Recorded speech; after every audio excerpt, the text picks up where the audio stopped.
తాడేపల్లిగూడెం నియోజకవర్గం పెంటపాడు మండలం అలంపురం గ్రామంలో శ్రీ వెంకటరమణ చారిటబుల్ సేవా ట్రస్ట్ ఆధ్వర్యంలో నిర్వహించిన భూశాంతి మహాయజ్ఞంలో ఎమ్మెల్యే బొలిశెట్టి శ్రీనివాస్ పాల్గొన్నారు. ఈ సందర్భంగా హిందూ ధర్మ పరిరక్షణపై ఆయన కీలక వ్యాఖ్యలు చేశారు. దేశంలో హిందూ ధర్మానికి వ్యతిరేక ప్రచారం పెరుగుతోందని, ప్రతి హిందువు ఆత్మపరిశీలన చేసుకోవాల్సిన అవసరం ఉందన్నారు.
అందరికీ నమస్కారం.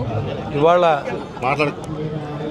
కె పెదకృష్ణరాజు గారి యొక్క ఆధ్వర్యంలో దాదాపు 40 నుంచి 50 కోట్ల రూపాయలతో సేవా కార్యక్రమాల ప్రారంభం సందర్భంగా యాగాల్ని, యజ్ఞాల్ని, హిందూ ధర్మాన్ని మళ్ళీ ఈ ప్రాంతంలో నిలబెట్టాలి అని నడుగట్టుకు చేస్తున్నటువంటి పెదకృష్ణరాజు గారి భగవంతుడు ఆశీస్సులు ఉండాలి కుటుంబ సభ్యులందరికీ.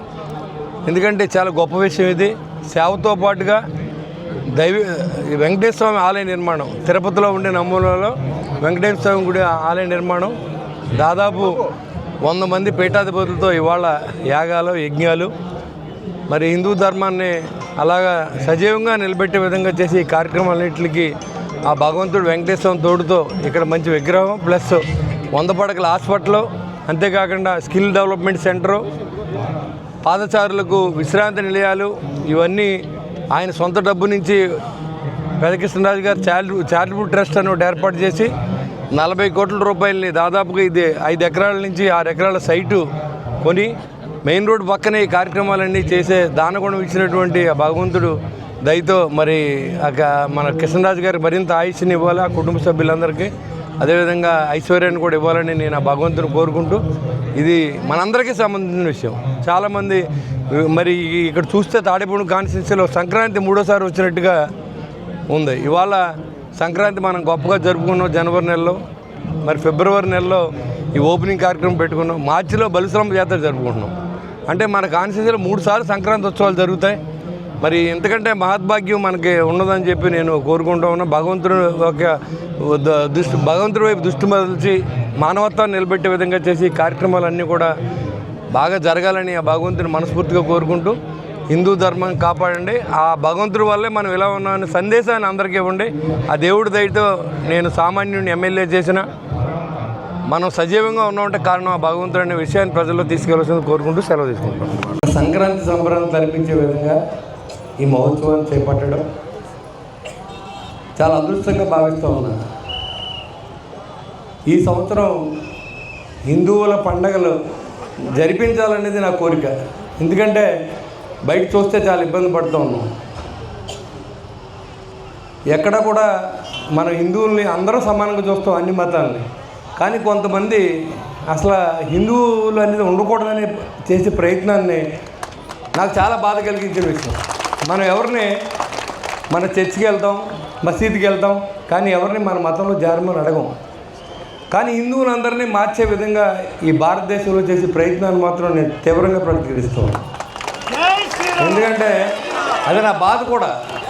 ఇవాళ మానవత్వం కావాలి, మతం కాదు. కానీ మీరు మతం మార్చి తప్పు చేస్తూ ఉన్నారు అనేది నేను డైరెక్ట్గానే చెప్పదలుచుకున్నా, ఏం ఇబ్బంది లేదు దీంట్లో. నేను ఈరోజు ఈ పరిస్థితిలో ఉంటే చాలా వేదికల మీద లక్షలాది మంది ఉన్నప్పుడు చెప్తారు మీకు, నేను ఈ గుడికి రావడం వల్ల కోట్లు సంపాదించాను, నేను ₹1,00,000 వేసానని చెప్తారు. నేను మొన్న కూడా మాట్లాడాను. నేను సాక్ష్యం చెప్తున్నాను. నేను ఈరోజు ఎమ్మెల్యేని అంటే దానికి కారణం వెంకటేశ్వర స్వామి.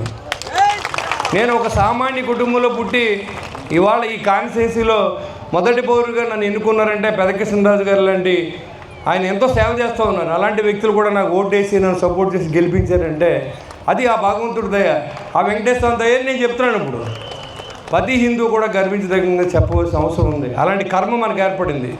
గణాంకాల ప్రకారం 2040 సంవత్సరంలో హిందూ ధర్మం 2వ స్థానానికి వెళ్ళిపోతూ ఉందని గణాంకాలు చెప్తూ ఉన్నాయి.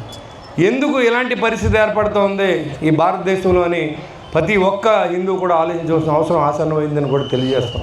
అలాంటి సమయంలో మరి ఇక్కడ ఈ ధార్మిక కార్యక్రమం 70-80 మంది పీఠాధిపతులు యాగాలు యజ్ఞాలు ఎక్కడికో అయోధ్యలు దర్శనం చేసుకోవాల్సినటువంటి ఆ రామబాణాన్ని ఇక్కడ తీసుకొచ్చి ఆయన పంపించి మీరు చూడండి అంటే చూడలేనటువంటి అందుల్ని మనం చాలామంది చూస్తాం.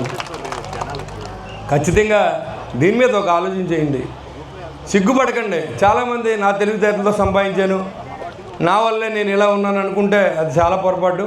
మనతో పాటు మన పుట్టిన సమయంలో చాలా లక్షలాది మంది పుట్టుంటారు, వాళ్ళందరూ మనలాగా ఉన్నారా అని ఆలోచన చేయండి. కర్మఫలాన్ని నమ్మండి. కర్మలు చేస్తే అది ఇక్కడే అనుభవిస్తాం. ఖచ్చితంగా కర్మ సిద్ధాంతాన్ని నమ్మాల్సిన అవసరం ఏర్పడుతూ ఉందని కూడా మీకు తెలియజేసుకుంటూ, మరి పెద్దలు వీళ్ళందరూ మాట్లాడే ముందు నాకు మాట్లాడడం అనేది పెద్దల ముందు మాట్లాడే అంత స్థాయి నాకు లేదు. అయినా కానీ నాకు భగవంతుడి ఆశీస్సులతో నేను నా మనసులో ఉన్నది ఇంతమందికి చెప్పాలనుకున్నాను. ప్రతి అందరూ హిందూ బంధువులు ఉన్నారు కాబట్టి మీరు అందరూ కూడా ఎక్కడికి వెళ్ళినా ఏ వేదికను పంచుకోండి. మీరు ఈ స్థాయికి ఎలా చేరారో కూడా మీరు అందరూ కూడా చెప్పండి, సాక్ష్యం చెప్పమని మిమ్మల్ని కోరుతా ఉన్నాను. మీ లక్షల మంది నమ్మండి. నేను ఒక సామాన్యుడిని, మా నాన్నగారు ఒక ఆర్టీసీ డ్రైవరు. నేను ఈరోజు ఈ స్థాయిలో ఉన్నానంటే దానికి కారణం వెంకటేశ్వర స్వామి అని చెప్పి నేను పూర్తిగా నమ్ముతా ఉన్నా. దీంట్లో ఎలాంటి అనుమానం లేదు. 1,000,000 మంది వచ్చినా సరే నేను చాలా క్రిస్టియన్ సభలకు కూడా వెళ్తాను, అక్కడ కూడా చెప్తాను నేను హిందువుని, కానీ నేను ధర్మం వైపు అడుగులేస్తాను, మీరు కూడా బైబిల్ వైపు అడుగులంటే భగవద్గీత అడుగులేస్తాను. నేను ఎవరిని విమర్శించను. కానీ అన్నశ్రీగా మీరు హిందువులుగా మారిపోండి నేను క్రైస్తవులకు చెప్పలేదు, ముస్లింలకు చెప్పలేదు. కానీ కొంతమంది మీరు ఎందుకు చెప్తున్నారు హిందూ ధర్మాన్ని మార్చేసుకోండి, మీకు ఇంకో మతంలోకి వెళ్ళిపోతే ₹1,00,000 కలిసి వస్తాయి. మా కాన్స్టిట్యున్సీ కాదు, ఈస్ట్ గోదావరి నుంచి కూడా చాలామంది ఇక్కడికి పేషెంట్లు వచ్చి ఉంటారు. మరి సేవ చేసిన వారి కుటుంబ సభ్యులందరినీ ఈ యొక్క అందరికీ కూడా ఐశ్వర్యాన్ని ఆరోగ్యాన్ని ఆ భగవంతుడు ఇవ్వాలని, ఇంకా సేవ చేసి శక్తిని ఆయన 100కి 100 బతికి 10 మందిని ఆదుకోవాలని చెప్పి కోరుకుంటూ నాకు ఈ అవకాశం ఇచ్చినటువంటి పెదకృష్ణరాజు గారి కుటుంబ సభ్యులకి, వేద పండితులకి, పీఠాధిపతులకి, యజ్ఞ యాగాదులు చేసే బ్రాహ్మణులకు అందరూ కూడా శిరస్సు ఉంచి నమస్కారం చేసుకుంటూ సెలవు తీసుకుంటాను. జై హింద్. ఈ వీడియో మీకు నచ్చినట్లయితే లైక్ చేయండి, షేర్ చేయండి, మా ఛానల్కి సబ్స్క్రైబ్ చేయండి.